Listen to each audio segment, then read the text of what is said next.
What is up, everyone? Nishi from MST.TV here, and today I'm bringing you guys my investment recommendations for the August 2019 Yu-Gi-Oh format. Now, admittedly, this is a bit of a weird time to be picking up cards. We don't have too many events coming up over the next month or two, and our ban list is apparently going to drop sometime in October. On that ban list, I do think that we are going to see a lot of really big changes as the next wave of meta decks is going to come in. On the last ban list, we saw relatively small hits to big decks like Thunder Dragon, Sky Strikers, and Orchest, so I would expect some pretty significant hits to those decks. Also, we have a lot of new reprint products coming up in things such as Dual Devastator or the 2019 Gold Sarcophagus Megatons, and then even reprints in subsets like Fist of the Gadgets. That being said, it is a fairly difficult time to invest in any particular meta decks or cards for fear of them being reprinted. Therefore, we do have to be very careful when we are speculating and looking at what cards we want to invest in. Despite that, however, there are a few cards that I believe are going to be solid pickups over the next little while, cards that I do think are going to see an increase in play and a resulting increase in price over the next month or so. All of the cards I'm going to be talking about here are also relatively cheap, so even if we do pick up these cards, there's going to be relatively little downside with such a small investment being made. Let's get right into it. Okay, so first up, let's talk about Didi Crow. So I'm looking up at the next format, and I believe that Didi Crow is actually going to be a very solid side deck card in the next format, and is definitely going to be a card that you should look into picking up sooner rather than later. So when we look at the top decks of the format, Didi Crow has utility against all of them, right? So in the Salamangreat matchup, you can banish Spinny or Balinx. Against Sky Strikers, you can banish Ray. Or against Orchest, you can banish Galatea or any of the Orchest monsters at just the right time. Also, Dragon Link is currently like a top performing deck in the OCG, and when the Rocket Structure deck comes out in August, I expect it to do very similar things in the TCG. Didi Crow is also useful in that matchup, in that if you crow something like the Red Eyes Darkness Metal Dragon when they're trying to bring it back off of Pisty, you can stop them from really developing full boards. I also think that the card is going to replace Ghost Bell and Haunted Mansion in the upcoming format, because even though Ghost Bell is more generic, I do believe that Didi Crow is going to be the better card because it can permanently get that card out of the graveyard and stop them from interacting with the card in other ways. Currently, Didi Crow is like a really cheap card. You can get the common version for only $1 or so, and the ultras for only like a couple bucks from Legendary Collection, Kaiba's collection. So yeah, this is definitely a card that I think you're going to want to have access to in the upcoming format. Alright, so next, let's take a look at Saiframe Gamma, which is a card that's currently seeing a lot of side deck play in the OCG right now.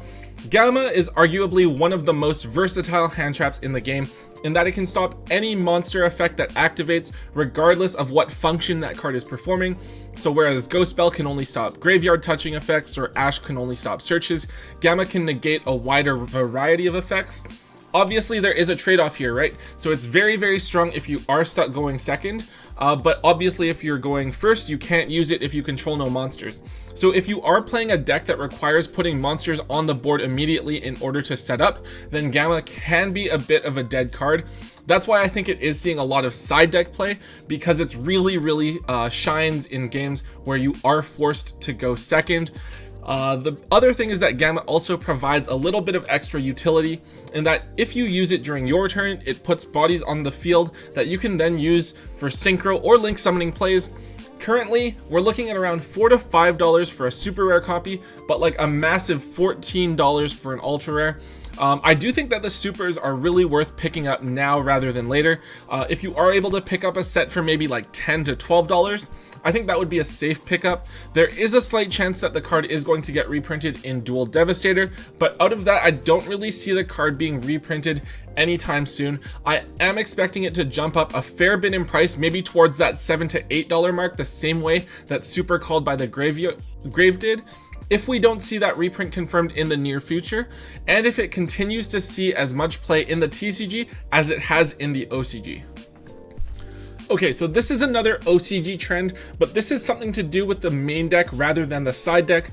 So Dragon Link is currently one of the top performing decks in the OCG at the moment, and World Legacy Guard Dragon is an absolutely essential card in the deck. It's searchable by IB, so if you're playing the deck, you're probably using this card pretty often. This card is both a monster reborn for level 4 or lower dragon monsters. It lets you move LP in order to start off your guard dragon plays, and it's able to unbrick hands entirely on its own and let you set up your entire board. So we're currently looking at around like $9 to $10 for a single copy of World Legacy Guard Dragon. However, with Savage Strike not being included in this year's Megatins, there's a very good chance that we aren't going to see this card reprinted until either the 2020 Megatins or the Battles of Legend reprint set coming out sometime next year. That being said, with the Rocket Structure deck coming out later this month, I really do believe that Dragon Link is going to be one of the strongest decks of the format. We've already seen this deck's success in the OCG, and without Maxi here, I do think it's going to see a lot of similar success in the TCG. The fact that this card is played at 2 or 3 copies could easily push this card up past that $20 or so price point, and if you are looking to play Dragon Link or any sort of Guard Dragon deck that could use this card, I would definitely pick up your copies now. Okay, so next up we're going to be looking at Chidolls. With the Chidolls structure deck announced to be coming out in the OCG on December 7th of this year, we can definitely expect it to come out in the TCG sometime in the first half of 2020. That being said, as a fan favorite deck, a lot of people are going to want to pick up Chidolls cards in their higher rarities and not use the reprints that are going to be included in the structure deck most likely. I'm going to recommend picking out the hollowed versions of Chidolls cards while they are still cheap, accessible, and there are reasonably high quantities on the market. Chidolls Fusion and El Chidolls Winda both have secret rare reprints from Shadows in Valhalla, and I would definitely recommend grabbing those while you can. Chidolls Fusion is currently only around $2.50 to $3, and you can grab secret rare El Chidolls Winda for only $1 or $2. So if you are able to grab sets or multiples of these locally or online, I would do that relatively soon. The other thing that I would look into is ultra rare copies of Chidolls Hedgehog, Squamata, Beast, and Falco from Battles of Legend Heroes Revenge. These cards are ridiculously cheap, like only 25 cents for a single copy, but as holo prints, they are the highest rarity versions of the cards that are available, so I would expect them to gradually increase in price over time as people want to fully bling out their Chidolls decks. So yeah, if you are able, if you are looking to make these smaller investments and you want to hold on to them for the next few months, maybe half a year, I do think that Chidolls are where I would be looking at the moment. Alright, next up is Return of the Dragon Lords. This is a little bit more speculative on my part, but I do believe that there is a lot of potential for Return of the Dragon Lords to see play in Dragon Maids when they are released in November later this year. The card gives them an extra bit of recovery, allowing you to special summon back the large Dragon Maid from the graveyard, which can then use its effect and bounce for the summon of another Dragon Maid monster. The other bit of utility and the really useful part is that you can banish this card from your graveyard to protect the boss monster, Dragon Maid Houski, and keep her on the board, which is great because a key source of disruption in the deck is using the fusion monster on board to pop your opponent's monsters when you bounce a Dragon Maid. This lets you keep the fusion on board and can protect it from something like Ghost Ogre and Snow Rabbit or Raigeki. This card does, however, have a reprint coming up in the Rocket Structure deck, so I don't think it's something that I would recommend investing a lot into. However, if you do have the chance to, I would definitely hold on to your few copies from the Rocket Structure deck if you're planning on getting that, or pick them up early on, maybe from someone who already has them or doesn't plan on playing them.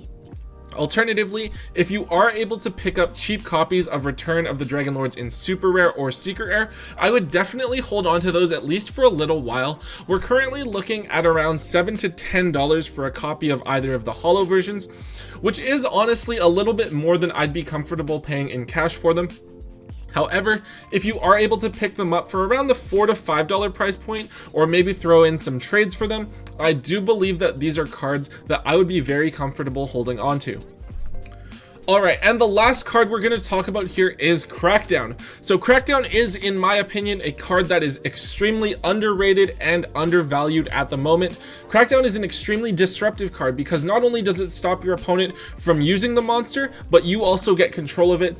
This means that you can use it to link climb or otherwise combo off with. So in Fist of the Gadgets, we have two really key reprints coming in the Hidden City and Ignis Heat, which are played in Subterror and True Draco respectively. That being said, I think that there is, as a result, going to be an increase in demand for the cards related to those two decks, and because those are more back row heavy strategies, I think we are going to see an increase in demand for Crackdown as well. At only $2 to $3, I believe that Crackdown is extremely undervalued given how useful it is. We do have a lot of powerful back row cards available in the format right now. So we have like Triple Solemn Judgment, we have Triple Super Polymerization, and then we also have cards like Twin Twisters or Torrential Tribute or the new card Get Out. Crackdown just really hasn't had a chance to find its true place in the meta yet. However, I am very confident that when it does, Crackdown is a card that is going to skyrocket in play, and its price is going to reflect that as well. Alright, and finally, we're going to look at another deck core that I would personally be picking up for relatively cheap. This time we are going to look at YangZing's. However, we're going to have to make an exception to the rule of only picking up the original first ed highest rarity, because Ultimate Rare Boxia and Yahtzee have actually already been bought out. Yahtzee being bought out a while ago when we used it to pop itself to summon Mare and make combos in, I think, Burning Abyss or something. And then Boxia was actually bought out just recently with all of the hype around Tenyi. But aside from that, we are looking at original print first edition highest rarity. Anyways, YangZing are one of my personally favorite archetypes from way back in the Duelist Alliance format when everyone was playing either Chidolls, Burning Abyss, or Satellar Knights. The deck was actually pretty bad back then because you had to keep running your monsters into your opponent's monsters just to get effects off.